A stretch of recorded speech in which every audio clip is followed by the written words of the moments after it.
Good morning, and welcome to the All Together podcast.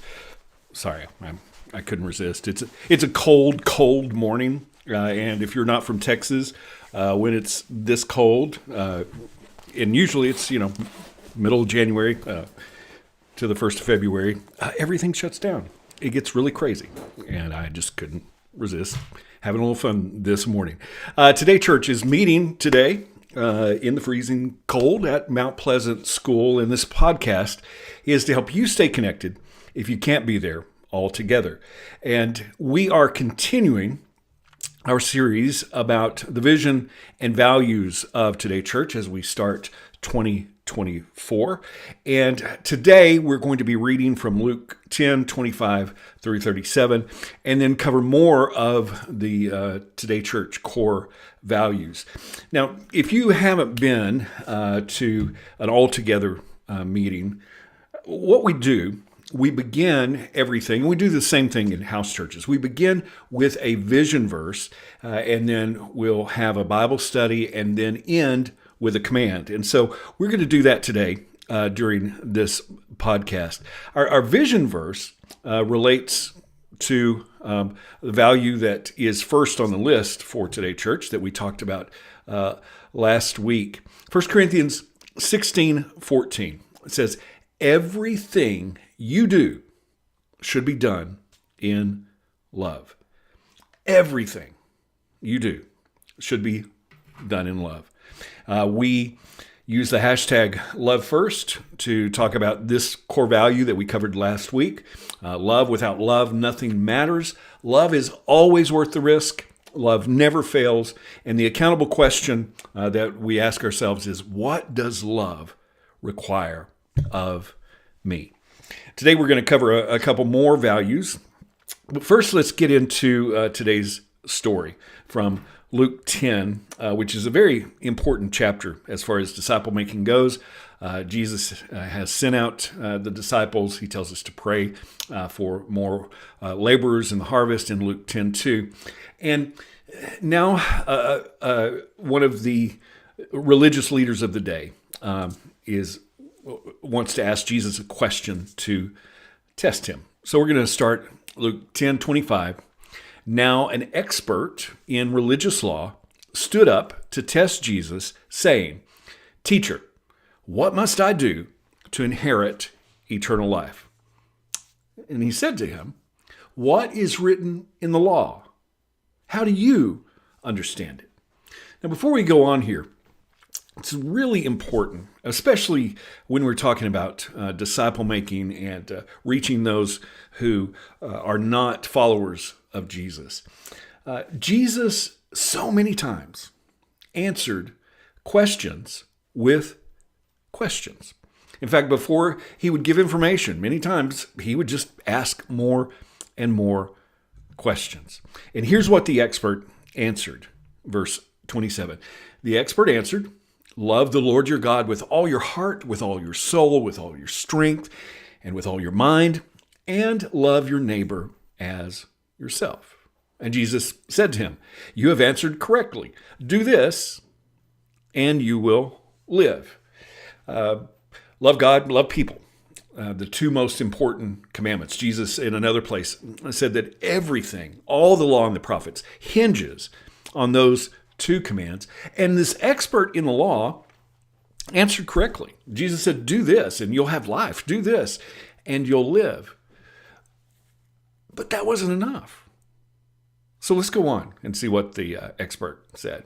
But the expert, verse 29, wanting to justify himself, said to Jesus, "And who is my neighbor?" Jesus replied, "A man was going down from Jerusalem to Jericho, who fell in the hands of robbers, who stripped him, beat him up, and went off, leaving him half dead." Now, before we go on, it's kind of a strange answer to this question, right? But Jesus is beginning a parable here. But this expert is wanting to justify himself. Okay, love God, love my neighbor as myself, but who is my neighbor? It's really easy to make exceptions to some of the most simple commands and directions. Who is our neighbor? That's what Jesus is going to tell us with this very familiar story of the Good Samaritan. So a man was going to Jerusalem, or from Jerusalem to Jericho. He was robbed and beaten, and so he's laying there half dead, okay? Verse 31.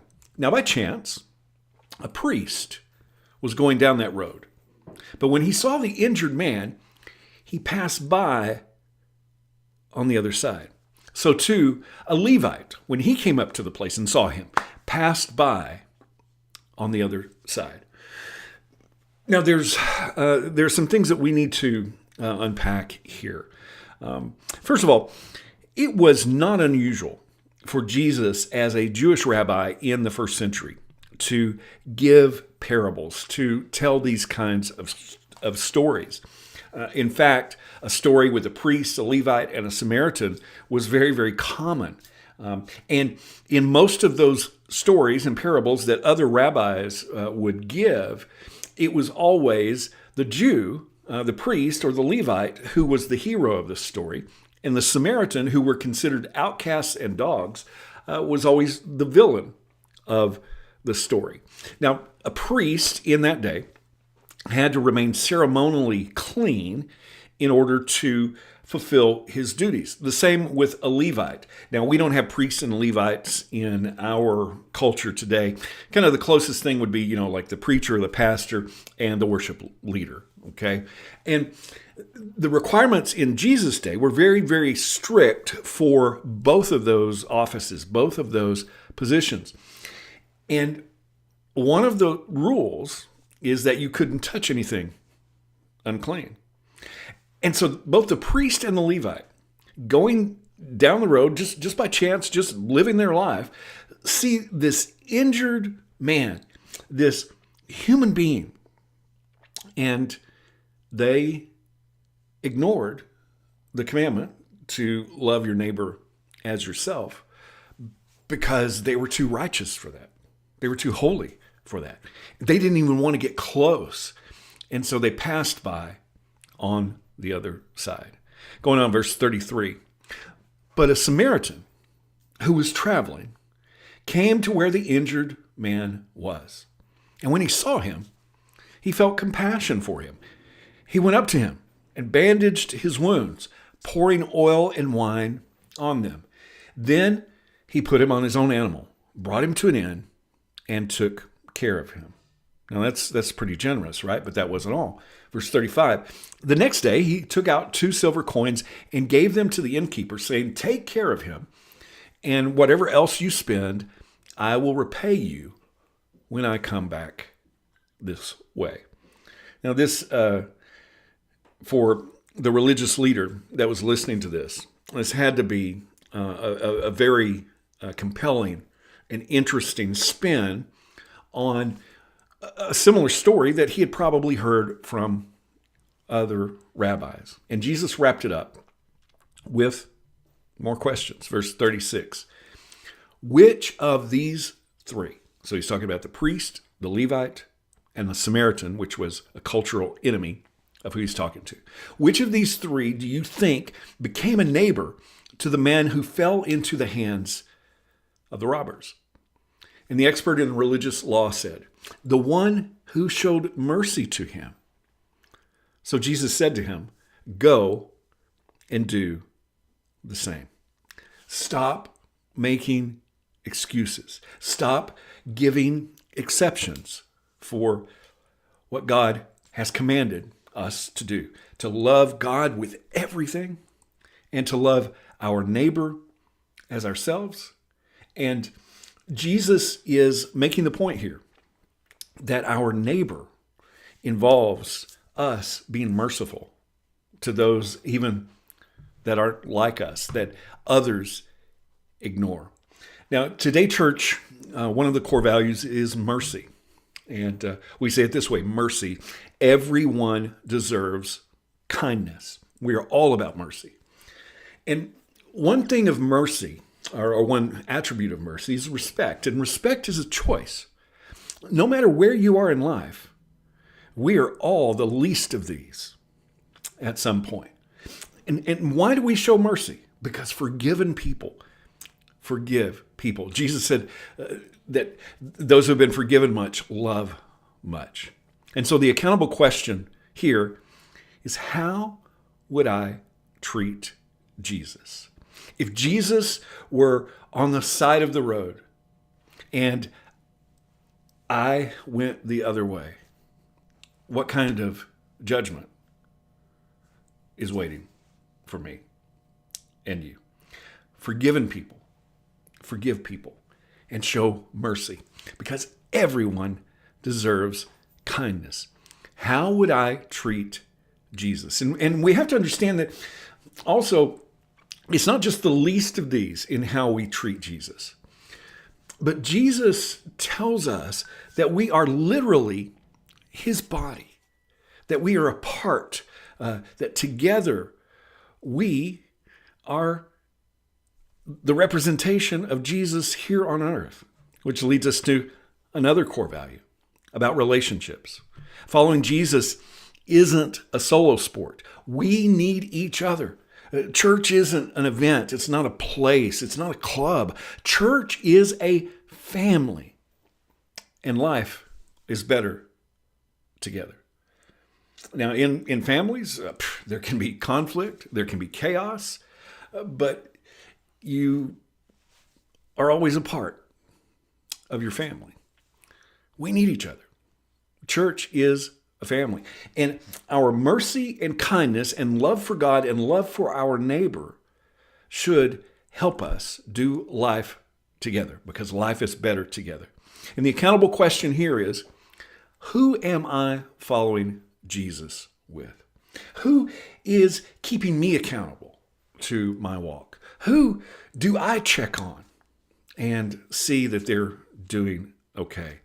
We're many times offended when someone doesn't check on us, or we feel like that we've been forgotten or left out. But who in the story that we read earlier are we representing? Are we showing mercy like the Good Samaritan? Or are we walking to the other side because somebody looked at us wrong or said the wrong thing? Relationships are so important. Following Jesus isn't a solo sport. And you don't just pick up your toys and go somewhere else. Who are you following Jesus with? We need each other. Church is the family of God. It is part of the kingdom.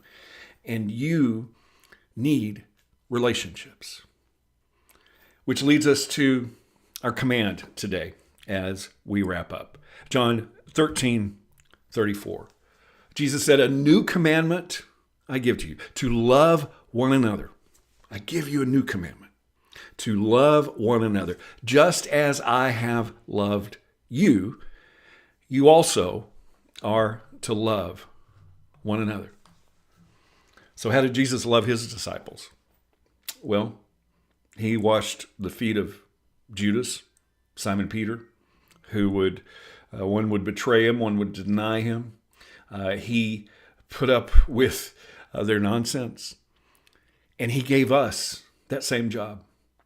He gives us this commandment to love one another, to show mercy and kindness, and to realize that relationships are part of the keys to the kingdom.